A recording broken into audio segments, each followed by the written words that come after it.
My name's Olivia Chen. I'm a 35-year-old corporate lawyer, happily married to Mark, with a 5-year-old daughter, Emily. To outsiders, we look like the ideal suburban family. I've put in countless hours balancing my career and family, and I thought I was doing a pretty good job. Mark, my husband, is a successful sales executive. Charming, charismatic, the whole package. We met in college and married soon after graduation. Life seemed perfect at first. But lately, Mark's behavior has changed. He's become subtly controlling, asking where I've been, who I'm talking to. I brushed it off as work stress, but the nagging feeling lingered. Then there are my in-laws, Robert and Linda. They've never approved of me working full-time. Last Thanksgiving, Linda looked at me pointedly and said, "Olivia, don't you think Emily needs her mother at home more?" I nearly choked on my turkey. "Emily's doing great, Linda. She's top of her class and loves her after-school activities." I replied, keeping my voice steady. But she pressed on. "Well, I just think children need a strong maternal presence." Mark interjected, "Mom, we've talked about this. Olivia's career is important to her." I shot him a grateful look, but couldn't help noticing how he phrased it, to her instead of to us. My best friend and colleague Jessica has raised concerns about Mark. "Liv, are you sure everything's okay at home?" she asked, her brows furrowing. I usually laugh it off, but sometimes I wondered if she saw something I didn't. My brother, Michael, a detective, isn't a fan of Mark either. At Emily's birthday party last month, I caught him confronting Mark. "I got my eye on you, buddy. Olivia might not see it, but I know your type." Mark snapped, "Back off, Michael. What happens in my family is none of your business." I broke up the tension, but a chill settled in my stomach. Still, I thought we were making it work. Then, last Friday, Mark dropped a bombshell. "Olivia, my parents want to take Emily for the weekend while we're at the conference," he said. I froze.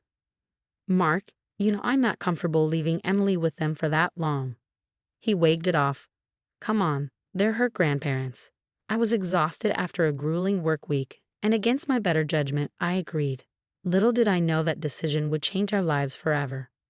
We returned from the conference early. A panel had been canceled, and I was eager to see Emily. But when we pulled up to the in-laws' house, an eerie quiet hung in the air. Usually Linda had the TV blaring. "Hello? Anyone home?" I called, stepping inside. Silence. My heart began to race as I searched room by room. Then a faint whimper came from the bathroom. I rushed over, my hands shaking as I turned the doorknob. Nothing could have prepared me for what I saw. Emily sat huddled in the corner, her blue dress stained with blood, trembling. "Oh my God, Emily!" I cried, rushing to her. "Baby, what happened?" She just stared at me, wide-eyed and terrified. When I tried to touch her, she flinched, recoiling from me. "Emily, sweetie, it's Mommy. You're safe now." "Emily," I whispered, trying to soothe her trembling frame. "Can you tell me what happened?" She mumbled something, her voice barely audible. "What was that, honey?" "Grandpa's game," she whispered, then burst into tears. Just then, I heard footsteps. It was Mark, his reaction throwing me off. "Oh, it's just a nosebleed," he said, too casually, grabbing a washcloth and wiping Emily's face like it was no big deal. "Mark, look at her. We need to take her to the hospital." "Don't be dramatic, Olivia. Kids get nosebleeds all the time." I was about to argue when Robert and Linda rushed in, feigning surprise. "Oh dear, what happened?" Linda gasped, her tone barely convincing. "That's what I'd like to know," I said, feeling my lawyer instincts kick in. "Where were you two?" Robert stammered, We just stepped out for some groceries." "Both of you? And you left a 5-year-old alone?" Mark cut in. "Olivia, I'm sure there's a reasonable explanation. Let's not jump to conclusions." I couldn't believe what I was hearing. I looked down at Emily and noticed faint bruises on her arms that hadn't been there before. "We're taking her to the hospital now," I said firmly. Mark grabbed my arm. "No, we're not. You're overreacting, as usual. We're going home." "Overreacting?" "Our daughter was covered in blood." "It's handled, Olivia." "Drop it." The drive home was tense. Emily sat silently in the back seat while Mark kept insisting I calm down. But I couldn't shake the feeling that something was terribly wrong. When we got home, I tucked Emily into bed. She clung to me like her life depended on it. "Mommy's here, baby. You're safe now," I whispered, fighting back tears. Once she was asleep, I slipped out of her room and texted Jessica and Michael. Whatever was going on, I needed help. I was going to get to the bottom of it. No one messes with my child and gets away with it. The weeks following that nosebleed incident were a nightmare. Emily wasn't sleeping, waking up from horrific nightmares, crying, "No, Grandpa, no." Every time, it shattered me. I started noticing things I'd missed before. How she flinched when Mark raised his voice. How she goes silent at any mention of her grandparents. During lunch one day, I confided in Jessica. "Jess, I think something happened to Emily at my in-laws. Mark's acting strange, and Emily's terrified." Jessica grimaced. "Liv, I've always had a bad feeling about Mark. Remember when he accidentally broke your phone because you were out late?" I nodded, my stomach churning. "What do I do?" "Gather evidence. I have a friend who can set you up with some hidden cameras." That night, after Mark fell asleep, I installed tiny cameras around the house and slipped a GPS tracker into his car. It felt wrong, but I had to protect Emily. Days later, while reviewing our finances, I discovered an unfamiliar bank account. "Mark, what's this account?" I asked, trying to keep my voice steady. He snatched the laptop. "It's nothing, just a work account." "Work stuff that needs $50,000 in cash withdrawals?" His eyes flashed with anger. "Stay out of it, Olivia." "I mean it." That's when I knew I had to dig deeper. I called Michael, filled him in, and he promised to look into Mark's background.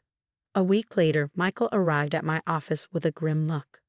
"Olivia, you're not going to like this. Mark has a history of domestic violence complaints. They were mysteriously dropped." I felt like I'd been punched. "There's more, isn't there?" Michael nodded. "Your father-in-law, he's got shady connections. I think they're involved in something illegal."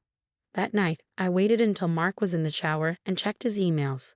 What I found made my blood run cold. He and his parents had been discussing handling me if I got too nosy. Worse, there were unsettling mentions of Emily. The next morning, I called Linda, feigning innocence. "Linda, Emily's been having nightmares about some game with Grandpa. Any idea what that's about?" There was a long pause before she answered, "Oh, you know how kids are. Their imaginations can run wild." "Really? Because this seems like more than just imagination." "Olivia," she replied, her voice cold, "don't make a fuss over nothing. It's not good for the family." I hung up, my hands shaking. They were all in on whatever was happening. It was hurting my baby girl. Over the next few days, I devised a plan. I needed to get Emily out, gather enough evidence, and bring these monsters down. But I had to be smart. One wrong move, and I could lose everything. That night, as I tucked Emily in, I whispered, "Don't worry, baby. Mommy's going to fix this. I promise." I kissed her forehead, bracing myself for what was to come. The next morning, I woke up early, my heart pounding. I had to play it cool. One slip, and everything could crumble. Morning on, I greeted Mark with a forced smile. I was thinking, maybe Emily could have a sleepover at Jessica's tonight. Give us some alone time. Mark looked surprised but nodded. "Sure, why not?" I dropped Emily off at Jessica's, hugging her tightly. "Be good, sweetie. Mommy loves you." Back at home, I took a deep breath and confronted Mark. "We need to talk." "What about?" His tone immediately turned defensive. I laid out the evidence, his secret bank account, the emails, and Emily's bruises. His face shifted from shock to fury. "You've been spying on me," he snarled. "I've been protecting our daughter." I shot back. "What the hell have you and your parents been doing to her?" He lunged at me, grabbing my arm. "You know, see, you have no idea what you're messing with." I struggled, managing to press the panic button on my phone. "I know enough, Mark. It's over." His eyes widened as he realized what I'd done. Just then, the door burst open. Michael stormed in with a team of officers. NYPD. Hands where we can see them. Mark tried to run, but the officers quickly tackled him to the floor. As they cuffed him, he spat, "You'll regret this, Olivia. My family will destroy you." I watched coldly as they led him away. "No, Mark," I said, steady as steel. "You're the one who's going to regret ever laying a hand on our daughter." A year later, life looks very different. We moved to a new city for a fresh start. Emily's in therapy and thriving. Her nightmares have lessened, and she's smiling again. I'm a partner at a new law firm specializing in family law and domestic abuse cases. Now, I use my experience to help others escape situations like mine. Today, as I was preparing for a big case, my phone rang. Mark's new lawyer, probably fishing for an appeal. I deleted the voicemail without listening. That chapter of our lives is closed. Later, as Emily and I planned our weekend movie night with ice cream sundaes, I realized something. We're not just surviving, we're thriving. And those monsters, they're nothing but a fading nightmare. If you discovered a dark secret about your spouse or in-laws that put your child at risk, would you confront them directly or gather evidence first?